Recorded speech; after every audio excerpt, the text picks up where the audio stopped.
Olá, graça e paz. Dando continuidade aos nossos pequenos textos, Grandes Verdades, na quarta-feira que antecedeu a crucificação de Jesus, Jesus estava em Betânia e é o fato que nós veremos hoje, que está relatado em Mateus capítulo 26, versos de 6 a 13.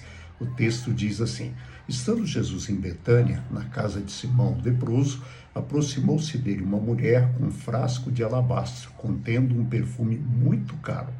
Ela o derramou sobre a cabeça de Jesus, quando ele se encontrava reclinado à mesa. Os discípulos, ao verem isso, ficaram indignados e perguntaram: por que esse desperdício?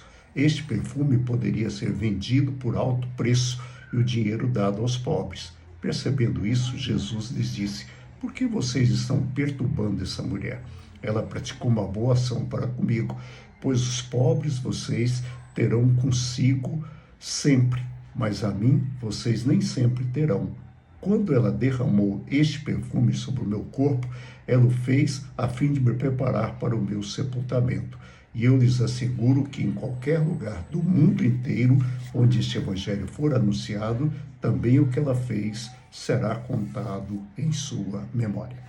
Olha, Jesus estava na casa de Simão leproso, o ex-leproso, porque se ele fosse leproso, Jesus não entraria na casa dele e ele não estaria em casa. Então, provavelmente esse homem foi curado por Jesus da sua lepra. E Jesus, então, está ali e ele vai. E essa mulher, então, ela quebra um vidro de perfume de alabastro e derrama sobre a cabeça de Jesus.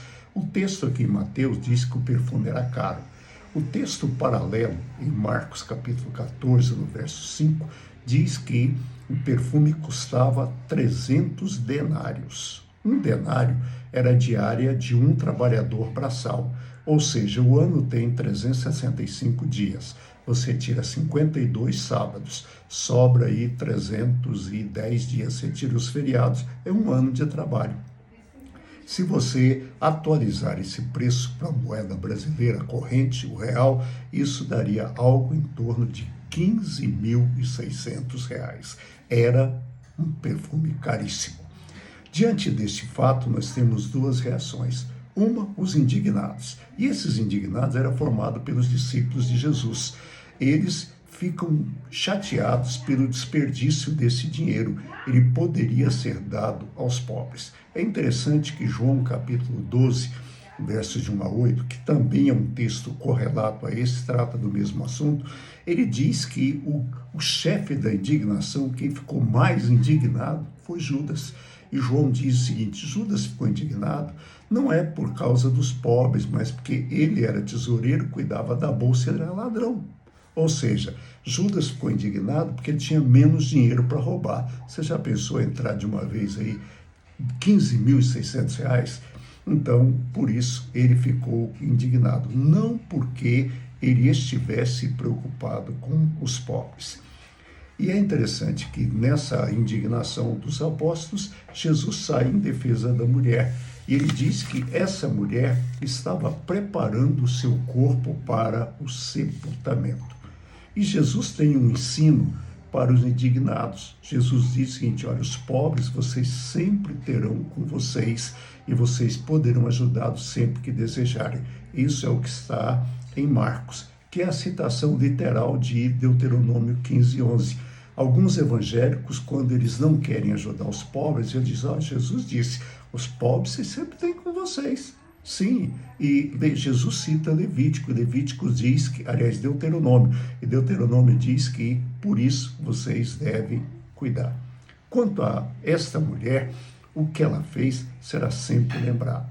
A diferença é que a mulher fez um ato de amor e os discípulos se indignaram. Reside numa só coisa: o ato da mulher é amor puro, o ato dos discípulos não era preocupação com dinheiro.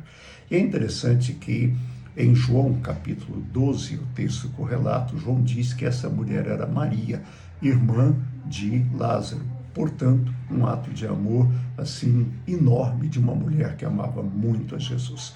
Portanto, nessa semana que estamos chegando à crucificação de Jesus na sexta-feira, é interessante ver esse ato de amor. Os discípulos se indignaram, mas que dinheiro desperdiçado. É interessante que quem se indigna geralmente se preocupa com dinheiro, não com pessoas. A mulher, ela amava, ela ungiu o corpo de Jesus. Por isso, tem um ato de amor. Lembre-se disso. Lembre-se disso. Jesus deve ser amado porque Ele é o nosso Salvador. Tenha uma boa noite. Volto na sexta-feira. Renato estará com vocês amanhã. Fiquem em paz.